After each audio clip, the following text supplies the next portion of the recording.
Атақ пен даңқ, байлық пен жетістік. Бұл ханымдардың өмірін керемет деп елестететін боларсыз. Халық оларды жақсы көреді, бірақ бұл жетістіктің құны қандай? Алғаш рет олар ақиқатын ашып айтады. Она просила его уйти от меня, на что он ответил: ну как я ее брошу, она же старая, ей 35 лет, она не может родить. Как я ее брошу, ты можешь потерпеть немножко? Мама, енді мен ату жазасынан етема, адам өлді ғой дегенде қараптасымен қорқыныш пайда болды. Когда ты единое лицо и ходишь с синяками на глазах, это страшно. Олар ұят болады деп үндемей келді. Бірақ бүгін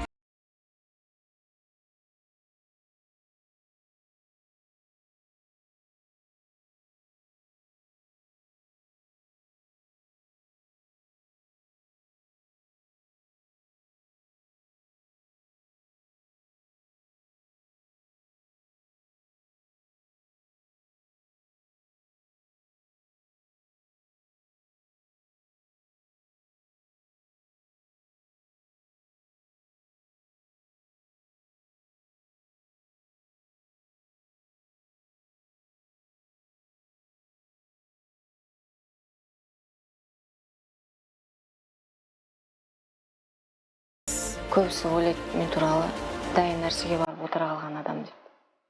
Олай емес. ашық сұхбат алаңы, боямасыз өмір.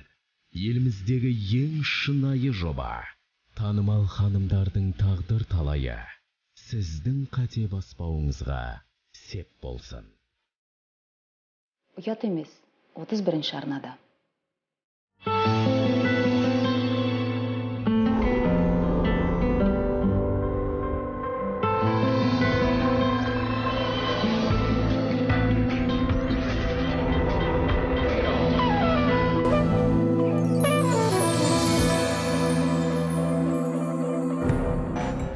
Бүгін бағдарламада актриса Гүлшарат Жұбаева кезінде шу болған келін фильмінің түсірілімі туралы алғаш рет ақиқатын айтады. Қазір айтады, я білем, айтады, ой, ақша үшін істеген, кім ақша үшін істемейді. Ашық сахналық түсірілім келінге кесірін тигізді ме? Жалынып сұраймын, алып кетіңдер, алдымызда 10 жігіт тұр, алдымда. Шықтың, бітті, сен не істейтінін түсінбейсің, не істейтін. Мәнсәп үшін баласынан айырылған рас па? Көп қан кетіп қалған, сондықтан жүрегі тоқтап қалған.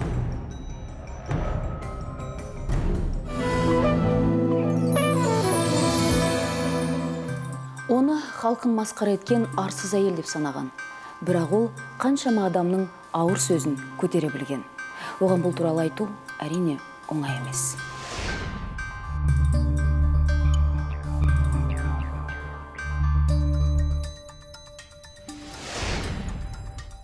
Десе де, ол бүгін осында менің бүгінгі кейіпкерім актриса Гүлшарат Жұбаева. Сәлем. Сәлеметсіз бе? Сенің нәзіктігіңе қарап, таэквондодан спорт шебері дегенге сену қиын. Иә, бұл рас. Таэквондоның екі түрінен WTF, ITF түрлерінен қара белбеу шебермін. Мен өзім Өзбекстан Республикасының, Қарақалпақстан автономды республикасында Қалқабат деген ауылда туылып өскен. Мектепті бітіргеннен кейін отбасымызда енді біраз кішкене қиындықтар бола бастады. Отбасымызда 7 баламыз, солардың 4 ұл қайтыс болған. Үлкен ағам қайтыс болды, өз-өзіне қол жұмсап деген. Не себептен? Ол енді шын айтсам әліге күнге дейін бізге жұмбақ болып қалды. Білеміз, тек қана оның достарымен сол күні төбелескенін білеміз. Бұл және қыздың үстінде болғанын білеміз. Бұл үлкен ер жетіп тұрған жігіт болатын. Үйленеді деп отқан кезіміз 79 жылғы ағам. Мүмкін сол бір қиын кезеңді бастан өткізе алмады ма, енді оны ешкім қазір ештеңе айта алмаймын. Сол кезде мен кішкентай болдым, хат тастап кеткен. Хат тастағанда жаңағы... Не жазған сонда хатты? Хатында жақсы көрген қызының анасы қайтыс болған болатын, соның қасына жерлеуді сұранған. Болды, басқа ештеңе сұрамаған. Мен сабақтан келсем, осындай оқиға болды деп айтты. Айтқанда үйде адамдар бар, туған туысқандар жиналған. Әрине маған қиын болды, өйткені ағам есімізде тек жақсы жақтарымен қалған. Одан бері енді қанша уақыт өтті. Десе де көзіңе жас. Десе де, иә, сол десе де бәрібір ойлаған кезде қиын болады. Өйткені қанша алдымызда қиын уақыттар болды, бәрінде ойлайтын едім.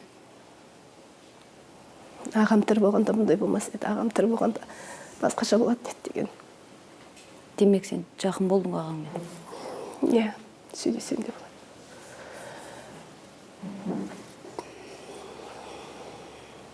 Енді қалған екі інім тамақтануланып, тағы біреуі дәрігерлердің жаңағы дұрыс дәрі салмағаннан сондай бір көтере алмай дәріні сондай бір не болған. Сонымен оның үстіне анасы қайтыс болды анамның. Сонымен біраз уақыт депрессияға түсіп. Соның бәрі бір уақыт мерзім. Бір-екі жылдың ішінде болды. Соның бәрі үсті-үстіне соққы ала бергеннен кейін анам сондай бір қиын жағдайда болды. Сосын бір күні өзі жиналды. Қыздарыма қарайын, 3 қызым аман болсын, қалған қыздарым енді тезірек осы ауылдан кетейік деген сияқты өз-өзінің қолына алып, мені сол Қарақалпақстанның астанасы болады ғой. Сол жерге Нүкіске алып барып, Нүкіске алып барып, музыкалық училищенің хореография бөліміне түсірді. 5 жыл оқып шықтым училищені. Сол соңғы курстарында таэквондоға барғаным бар.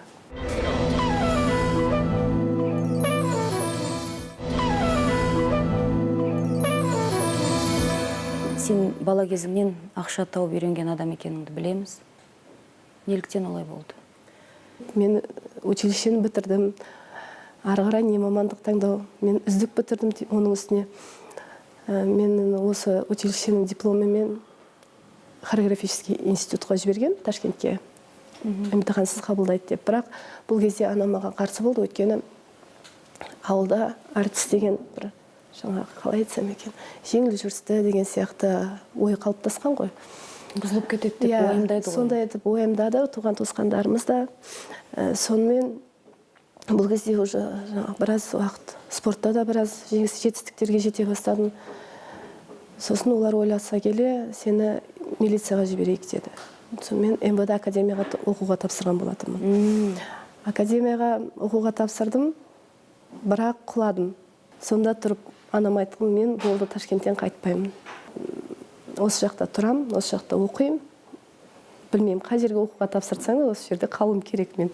Өйткені маған жаңағы ауылға қайтып бару, оқуға түспей қалыпты деп қайтып бару намыс болатын. Ешкімді танымаймыз, басқа қала Ташкентте.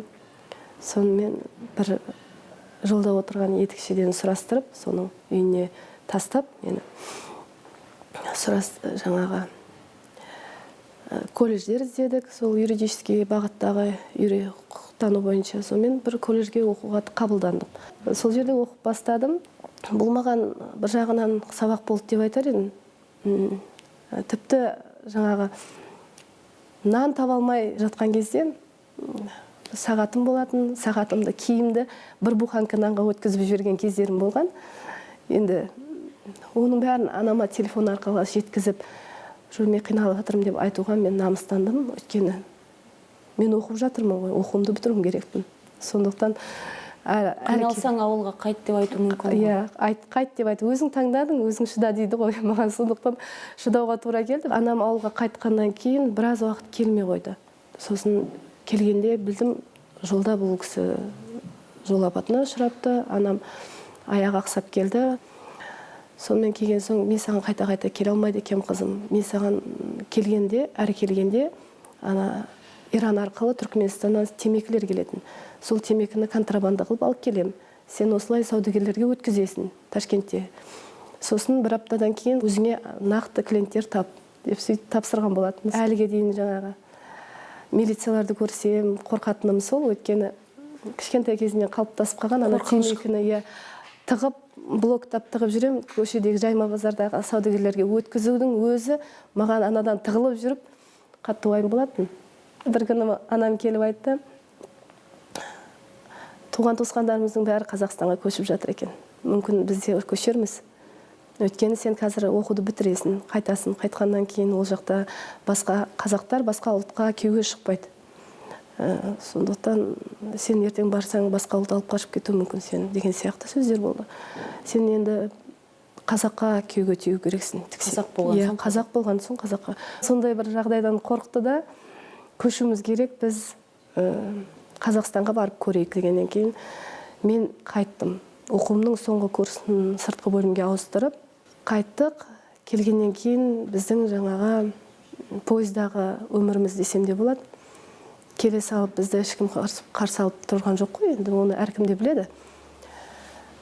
Анамыз екеуміз пойызға мініп, Ақтау арқылы Бейнеу деген жер бар. Сол жерге зат тасый бастадық. Анам ана жақтан малды алады, сиырды, соны қасапшыға сойдырамыз. Ол еттің бәрін түнімен коробкалерге саламыз. Сыртына алма саламыз, ортасына етті саламыз. Өйткені ол да контрабанда біздің істеп жүргеніміз. Сосын коробканы не істеп, сыртынан байлап, бәрін пойызға тиеміз. Пойыздың жаңағы тамбуры бар, несі кочегаркасы бар, бәрінің жаңағы тығатын жерлері бар. Сол жерлеріне тығып, проводниктермен сөйлесіп, сонымен Бейнеуге алып келеміз. Ары қарай анамыз екеуміз оны таратамыз, сатамыз. Қазір ойласам, пойыздарда нелерді көріп қалам ғой, бәрін жақсы түсінем. Өйткені бұның бәрі өзінің басына өткен. Гүлшарат, біздің саған бір тосын сыйымыз бар. Экранға назар аударсақ.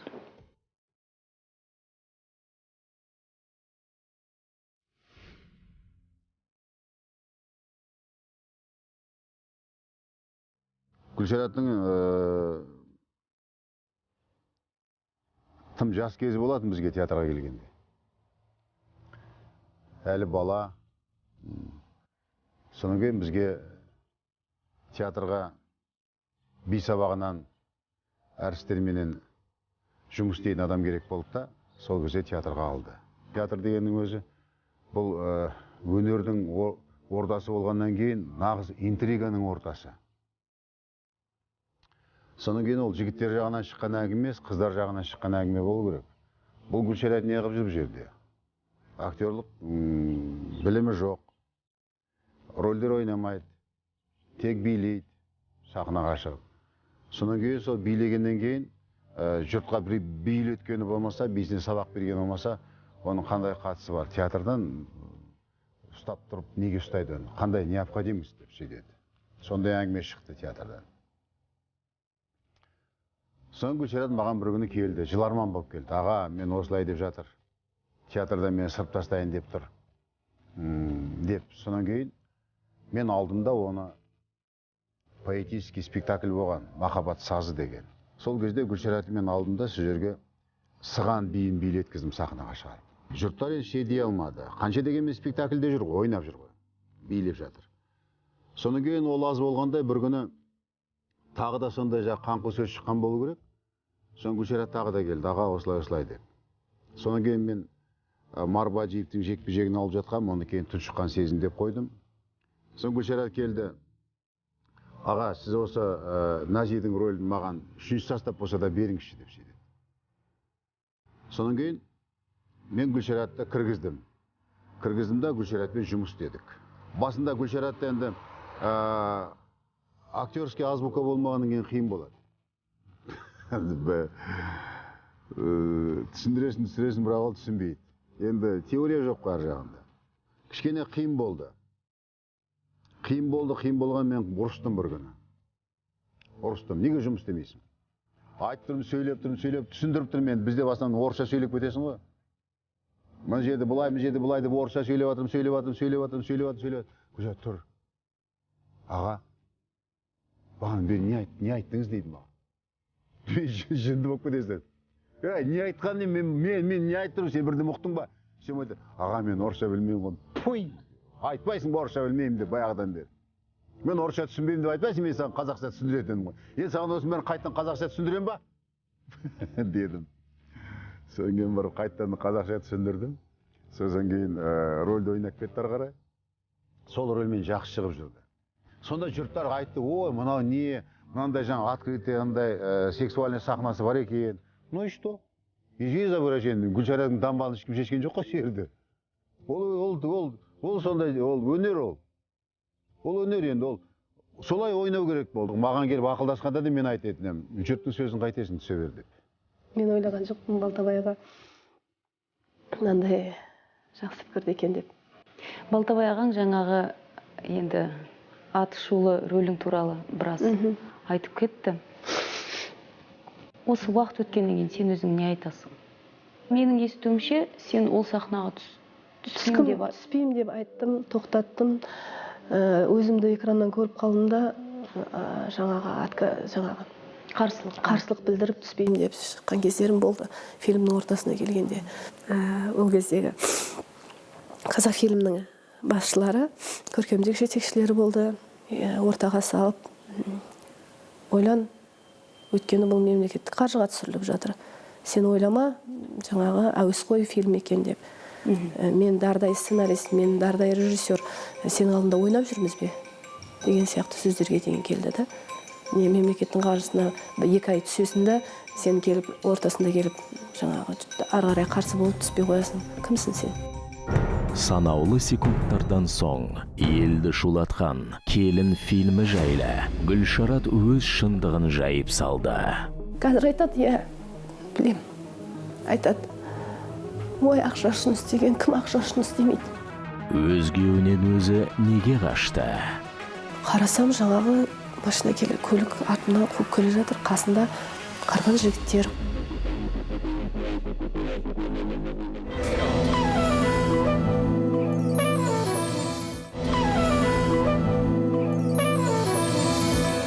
Мен дардай сценарист, мен дардай режиссер, сен алдында ойнап жүрміз бе? Деген сияқты сөздерге деген келді да. Не мемлекеттің қаржысына 2 ай түсесінде, сен келіп, ортасында келіп, жаңағы ары қарай қарсы болып түспей қоясың. Кімсің сен? Ол кездегі қазақ фильмнің басшылары, көркемдік жетекшілері болды.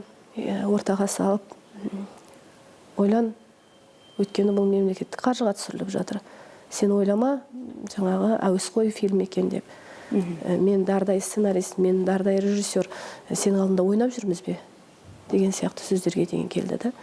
Не мемлекеттің қаржысына 2 ай түсесінде, сен келіп, ортасында келіп, жаңағы ары қарай қарсы болып түспей қоясың. Кімсің сен? Деген сияқты сөздер болған. Сонда бұлар саған қысым жасап жатыр? Қысым жасаған жоқ. Өйткені мен басында мойындадым ғой, жаңа айтқандай. Бұл мен жақсы фильм болады. Бұл қазақ фильмнің туындысы, бұл мемлекеттік ақшаға түсірілген фильм, бұл жаман болу керек емес деген үміт болды іште. Бірақ ортасына келгенде мен өзімді неден экраннан көріп қалдым да. Енді төсек сахналары әрине қорқытады. Мені де қорқытушы еді. Өтеміз, монтаждаймыз, бітеміз, жауып қоямыз, пердесі болады деген сияқты сөздер болады ғой. Алдауға тырысады дегенмен, білесің ғой не істеп жатқаныңды. Дегенмен мен енді қатты жаңағындай ашық түсіреді деп ойлаған жоқпын. Бұл жайында айтқым келмейтін де сол.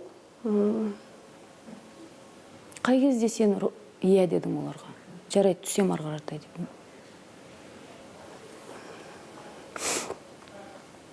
1-2 күн ойландым. Дегенмен жаңа айтқанымдай басқа менің артқа қайтатын нем болған жоқ. Мүмкіндігім болған жоқ. Өткені мен алға қайтқан күнде де сол күнді қайтадан басымнан кешіргім келген жоқ. Өткені жаңа айттым ғой. Біз пойызда 1 жылдай жүрдік. Одан кейін Атырау қаласына келдім. Ол жерде біреулердің үйінде қызметші болдым, мысалға да. Кафеде де істедім, магазинде де істедім, дүкенде де істедім. Істемеген жерім жоқ. Тіпті пәтер деген маған уайым болып, түнде қайда қонам деген күндерім болды да. Пойызда, немесе жаңағы подъезде, сіңлім бар қасымда. Түнімізді подъезде қара суықта күнді көргеннен кейін мен Алматыға келіп, бейшара болып далаға қайтқым келген жоқ. Қазір айтады, білем, айтады. Ой, ақша үшін істеген, кім ақша үшін істемейді? Айтсыншы маған, кім ақша үшін істемейді? Мен ақша үшін істедім деп айтпаймын. Бұл ақшасы өзімнің еміме кетті, шын айтсам. Өйткені мен бұл фильмнен кейін қатты асқазаным ауырды, өте қатты ауырдым, тамақ іше алмадым. Қытайға барып емделуіме тура келді. Бұл мен ақшам үшін емес, жай осы Алматыда қалу үшін істедім. Қанша ақша таптың сонда? Қазіргі ақшамен $5000 болар. қомақты қаржы екен. Жақсы қаржы, бірақ енді Менің естуімше, Гүлшарат, саған осы сахналарға түсу үшін ащы су берген дейді. жоқ, ондай емес. Бұл сөз өткен жылы шықты. Осындай жаңағы гипноз депті, өтіпті, бүйтіпті, ойнапты деген сияқты сөздер шықты. Егер мен сөйтетін болсам, мен ары қарай фильмге түспес едім. Мамандар біледі ғой, кино мамандары. Экран алдамайды. Экранда мен соншалықты жаңағы аш су ішіп алған маса әйел болатын болсам, ол көрініп тұрар еді. Ары қарай үдеткім келген жоқ. Бұл сөзіне жауап беру керек еді. Бұл режиссер мырзаның жылдар өткеннен кейін қайтадан соны сенсация қылғысы келген жаңа пиар ходы деп айтсам болар еді. Сондай деп айтар едім. Бұл бір жағынан өте маған ауыр тиді, өткені қазір мен біреудің жарымын, біреудің келінімін, екі баланың анасымын. Ермек Тұрсыновқа сен ренжулісің ғой? Осы сөздер үшін. Әрине. Әрине ренжулімін. Бұл енді жылдар өткеннен кейін мен сөйтіп түсірдім деп мақтанып, елге жаңағы болмаған затты болды деп, Атыраудан мен сонау жерден алып келдім, тойда билеп жүрген жерінен деп, бүкіл жаңағы шындықты ысырып қойып, өтіріктің бәрін интервью қылып берген. Ол айтқандай жаңағы интервьюның қай жері өтірік, қай жері шын екенін мен дәлелдеп бере аламын. Одан кейін де біраз уақыт документ жинағам, құжаттарын жинағам, өйткені ол емес, мені жаңағы режиссер есебінде бекіткен осы рөлге. Оған дейін басқа режиссер болатын, бүкіл актерлар несі составы бөлек болатын. Бұл фильм түсіріліп бастады. Ол басында түсірілгенде мұндай ашық сахналары болған да жоқ. Жақсы түсіріліп бастады, бірақ неге екенін білмеймін, көркемдік жетекшілер көргеннен кейін бұл фильмнің бірінші несі өтпей қалды. 2 ай түсірілгеннен кейін. Қайтадан актерларды ауыстырды, екінші рет режиссер ауысып, басқа режиссер келді. Сценаристің өзі Ермек Тұрсынов келді. Сені қалдырды бірақ? Мені қалдырды, қайнını қалдырды, қалғандарына ауыстырды. Көптеген сұхбатында жаңа Ермек Тұрсынов бір келіспейтін өтіргі көп әңгіме айтты дейсің. Тағы қандай әңгімелер ол? Мен Атыраудан алып келдім, мен билеп жүрген кезінде жаңағы жұлдыз істедім деп айтатын ұқсайды. Мен оқыдым ол сөздерінде. Мен мұны ары қарай жаңағы шум көтеріп дейді ғой, істегім келген жоқ, маған тыныштық керек. Шын мәнінде жүгіріп те көрдім, біраз адамдарға бардым. Осылай деп жатыр, осы интервьюін қайтарып, сөзін қайта алатын, кешірім сұрайтындай мүмкіндік бола ма деген сияқты. Бірақ сол кездегі осы қазақтың өнері үшін, қазақ фильмінің туындысы үшін осыған бар, осындай істе деген ешбір адам жаңағы кезінде үгіттеген, жаңағы ақыл қосқан адамдарының ешқайсысы осылай болған екен ау, сен сөйтіп жала жауып жатыр екен ау, сен мас қылып түсірген екен ғой, ол өтірік сөз, мен қасында болдым ғой деген сияқты ешкім мені жақтаған жоқ. Осы хабардан кейін, эфирге шыққаннан кейін қаншама тағы да сөз болатын сезіп отырсың ғой? Сезіп отырмын. Бірден қазір не жауап берер едің? Күтпей-ақ сол уақытты. Әркімнің өзінің ақиқаты бар, кім неге сенгісі келеді, соған сене берсін. Мен ешкімнің алдында дәлелдегім келмейді. Жолдасыңмен танысқан кезде сенің осы кейіпкерді ойнағаныңды біле тұра бір араларыңда түсініспеушілік болған жоқ па? Кінә тақпады ма саған? Кінә тақпағанда маған дейін болған жұмыс шаруаның бәрі, оған менің қатысым жоқ. Сондықтан болар іс болды деген сияқты солай қабылдаған. Нағыз ер азамат екен. Не, сондықтан қазір қандай рөл болсын, түсетін болса, ол кісі бірінші сценарийді оқитын сол кісі. Рұқсатын берсе түсем, рұқсатын бермесе түспеймін. Ол қазір сондай. Күйеуіңмен қалай танысып едің? Алматыда ешкім жоқ, жалғыз өзім жатақханада тұрам, театрның жатақханасында. Бірақ күндіз жұмыста, кешке жатақханада немесе тойға барып келем. Сондай бір күндердің бірінде тойда билеп шықтым, жалғыз өзім. Мен билеген кезде, жаңағы сыған биін билегенде, секіргенде менің аяғым бейтіп маңдайыма тиеді. Маңдайыма тиіп, жердің балшығынан маңдайым балшық болып қалған. Тойды қарайым, маңдайым балшық айнаға қарасам, сөйттім да. Қасымнан бір мас өтіп кетті. Енді мас адамның сөйлейтіні белгілі ғой. Бейші қызға әркім әрдеңе дейді, бірдеңе деп қалды. Содан ренжідім. Ренжігенде ызам келіп кетті. Қалай айтсам, маңдайым балшық болғанша өзімді соншалықты өнерге беріп билеп атқаным не? Тойдың жаңағы балшық кафелдің үстінде көріп атқан жаңағы көрерменімнің түрі мынау, мастар. Көлікке келіп, бұл кезде өзім көлік алғанмын. Несиемен көлік алғанмын, көлігіме келіп жыладым. Отырдым да, прям шарласын ғой, солай жыладым. Жаңғыр жауып тұр. Ызам келді. Осы уақытқа дейін не үшін жүрмін, не істеп жүрмін? Жалғыз өзім Алматыда мынау істеп жүргенім деген сияқты.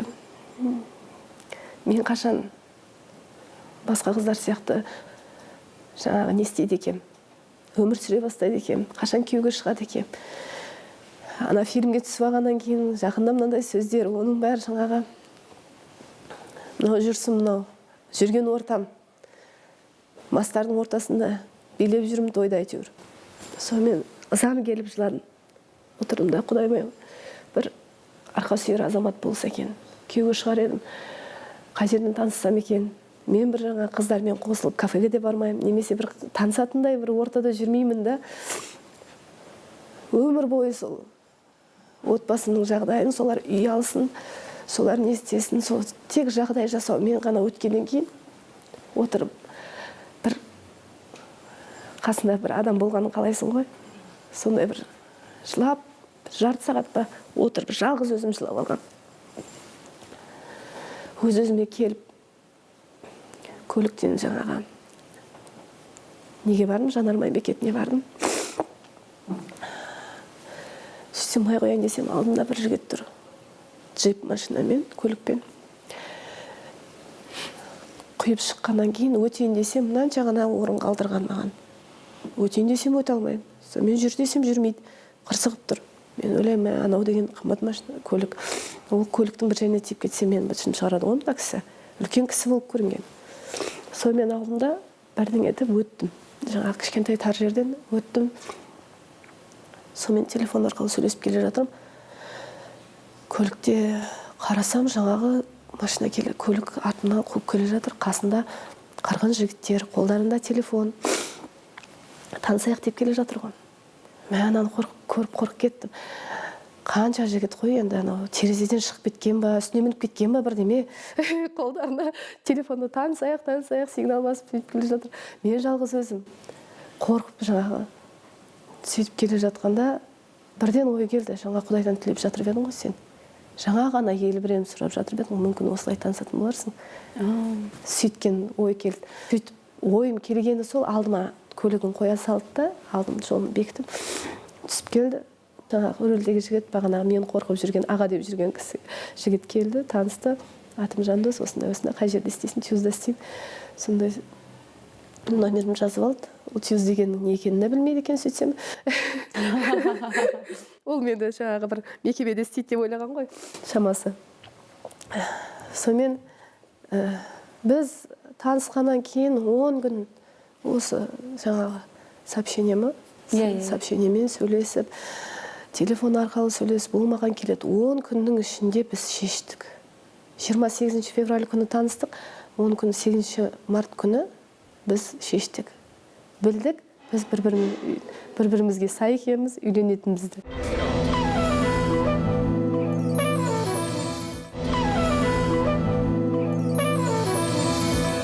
Бізде Инстаграмнан келген сұрақтар бар, өзіңе арналған, соған жауап берсең.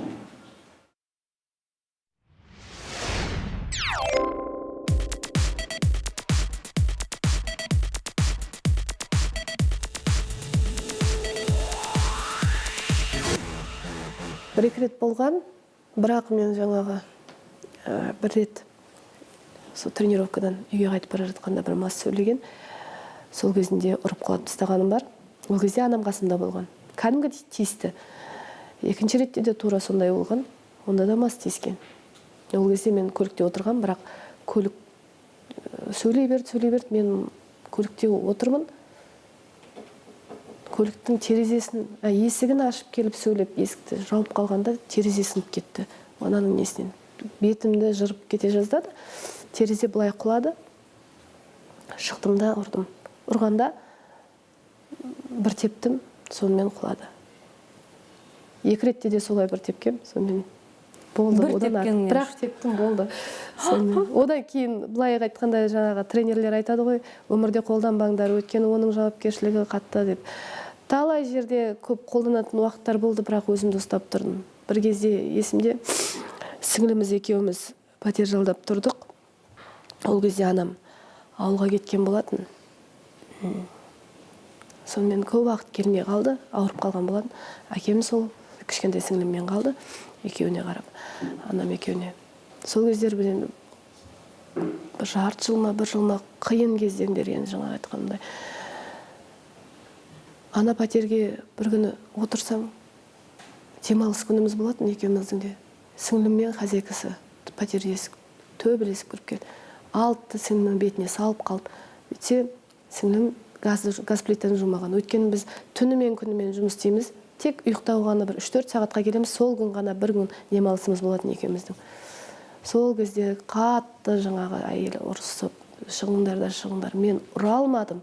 Өйткені мен басқа елде жүрмін. Мен азаматтық алған жоқпын. Мен апарып қамап тастаса, мен не болатынымды ар жағын түсініп отыр. Ештеңе істей алмадым. Тек айырдым, затымыздың бәрін подъездге шығарып жатыр. Қолымнан келгені сіңлімді отыр заттың бәрін жинап, подъездде отыр, қазір келем дедім. Дүкенге барып келдім.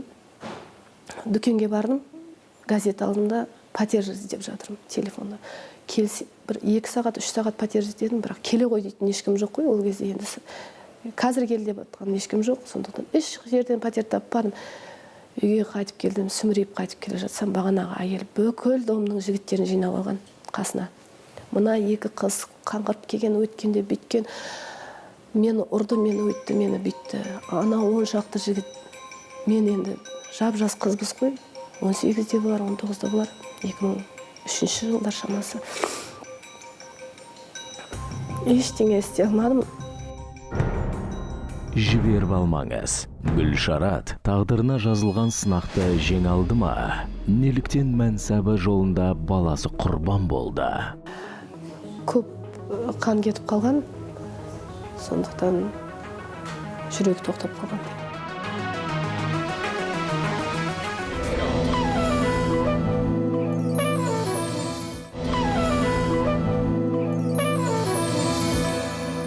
Төбелесуге болатын бет, мүмкін мен күшім жетпейді ғой, 10 шақты жігітке. Мен қанша жерден чемпион болып, қанша жерден. Ештеңе дей алмадым. Ішке кірсем, сіңлім отыр подъездде. Телефонды алып, енді жаңағы ұялы телефонға шыққан кездер. Кім көзіме көрінеді, бәріне телефон соқтым, алып кетіңдерші. Жалынып сұрадым, алып кетіңдерші. Алдымызда 10 жігіт тұр алдымда. Шықтың, бітті, сен не істейтінін түсінбейсің, не істейтін. Сонымен әйтеуір бір аға келіп алып кетті, таныс аға. Ол кездегі жаңағы билеп жүрген кезімде тамада ағадан сұрап. Әйтпесе, Құдай біледі, енді сол кезде не болатын. Талай жерден сондай кездер болды, қолданатын, бірақ қолданатын да жер бар, қолданбайтын да жер бар ғой. Мүмкін қамалып кетсең, тағы болмайды ғой. Бір жерде төбелесіп жүріп қамалып кетсең деген сияқты. Өйткені ар жағына жауап беретін болғаннан кейін өзімді ұстап қалатым. Келесі сұраққа назар аударсақ.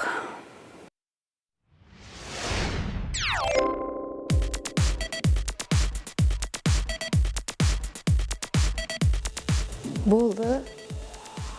Жігіттер болмады деп айтпайсың ғой. Қыз бала болғаннан кейін бәрі де сөйлейді. Бірақ ешкім, ешқайсысы мен жаңағы айтқандай үйленеміз екен деп сөйлесіп көрген жоқпын. Осы күйеуімді көргеннен кейін 10 күнде шештік, ары қарай көп ұзамай үйлендік. Сондықтан ара қашықтығын ондай көп уақыт жүрмегеннен кейін оны төбелесуге мүмкіндігі де болған жоқ. Сондықтан ойлаймын, мен де жаңағы барым, мен жақсы көрдім, сүйдім. Сондықтан оған жаңағы басқа жігіттерге повод дейді ғой, берген жоқпын десем де болады. Жалпы қазір қызғана ма күйеуің? Қызғанады, қатты қызғанады, әлі күнге дейін қызғанады. Қызғанған жақсы ғой. Жақсы. Қызғанса да киноға түсіруге рұқсатын береді, хабарларға жібереді, әдемі киіндіреді. Одан артық не керек бізге? Келесі сұраққа назар аударайық.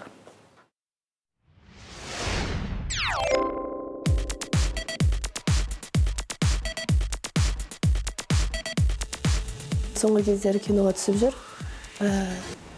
Типажы басқа десем де болады. Менімен көп жерге бірге баратын, кастингтерге жаңағы айтқандай. Сценарийді бәрін өзі оқиды, өзі режиссермен, продюсермен өзі сөйлескеннен кейін. Осы арасында жүрсін деймін өздері де. Оған да бір рөл береді, эпизод береді. Сенімді босып жүрсін деп ойлайтын болар. Сондықтан басында сөйтіп жүрген, қазір енді маған телефон соғып, оны сұрап жатады. Өйткені мүмкін өзінің жаңағы икемі бар болар. Мен өзім таңғалам. Осы мен соңғы түсірілімдерде жүргенде бір ғана жобада жүрсем, ол 4 жобада жүрген.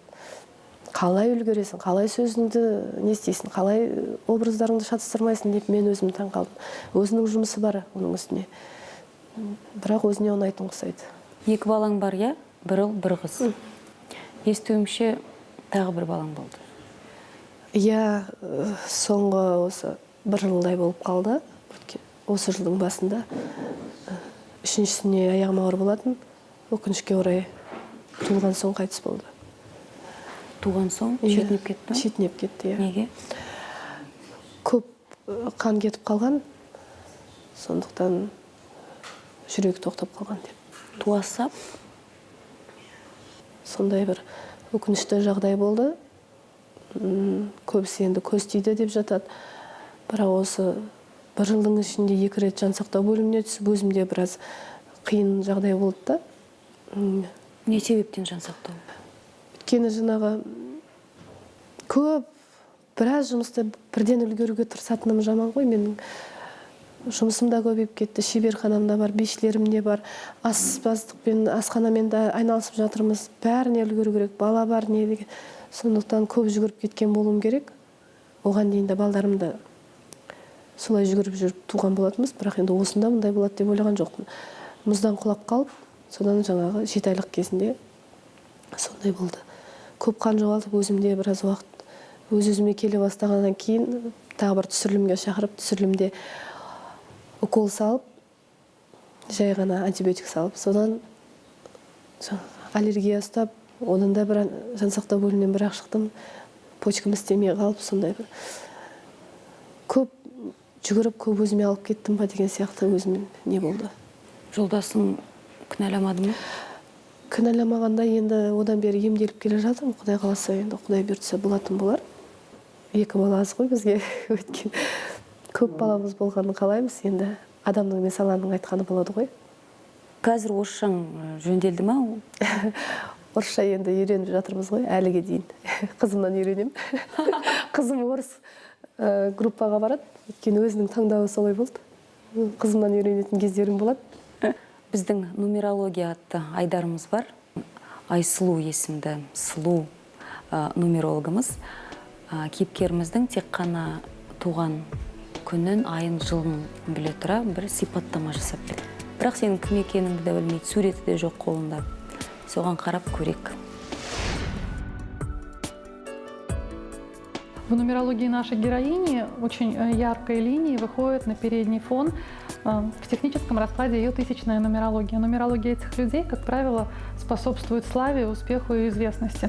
Свою известность она должна была достичь, достаточно в раннем возрасте. У нее идет эта слава в первой половине жизни, поэтому, скорее всего, она уже с 24-25 лет могла легко, по сути, достигать каких-то высот, связанных с публичностью либо с известностью. Второй знак нумерологии связан с творчеством. Вполне возможно, что героиня могла бы себя реализовать в какой-то творческой сфере, либо как художник, либо как артистка, но больше, скорее всего, это все-таки нумерология актрис, поскольку в такой нумерологии Мерлин Монро, была в такой нумерологии Энн Хатэуэй, насколько я вот сейчас помню.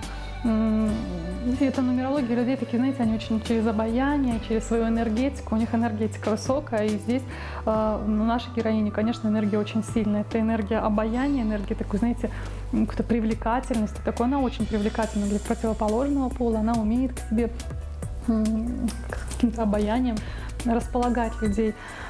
Энергетика сильная, иногда берет чужую боль на себя. Очень важно где-то уметь отсеивать негатив. Здесь среднего не дано. Ей надо либо все, либо ничего. Она иногда принимает импульсивные решения. Она способна в торопях что-то иногда решаться на какие-то поступки, а потом понимать, что может, она поторопилась с этим решением, что ли, я бы ей порекомендовала где-то себя сдерживать и, возможно, может, чуть-чуть спокойнее подходить к решению каких-то вопросов, не торопиться. Это тут очень важно. Но очень душевно, очень ранимо, несмотря на то, что может себя как бы так вот держать и делать вид, что ее ничего не волнует, на самом деле все пропускает через себя и переживает. Прямо реально переживает за какие-то вещи. А в жизненной программе этого человека не один брак идет. Не айтасың? Келісесің бе? Көп жері дұрыс, иә.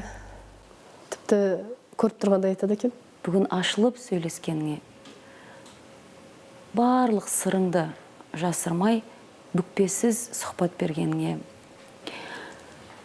көп рахмет айтам. Бақытты бол. Біз де бір-бірімізбен ашық болайық, ал өмірімізге ғашық болайық. Өйткені осылай өмір сүру мүлдем ұят емес. Ертең көретіндеріңіз. Балалы бола алмай жүрсіз бе? Шарқ ұрып, шара жасасаңыз да амалсыз үміт үздіңіз бе? Мұндай күйді дәрігер Салтанат Байқошқарова да басынан өткерген. Әрбір етеккірін келген сайын мен жылайтынмын. Катастрофа мен үшін.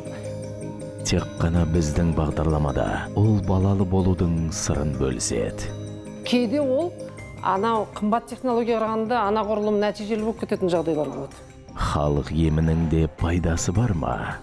Мынау 10 бала туған апаның дамбалы еді, соны сен ки.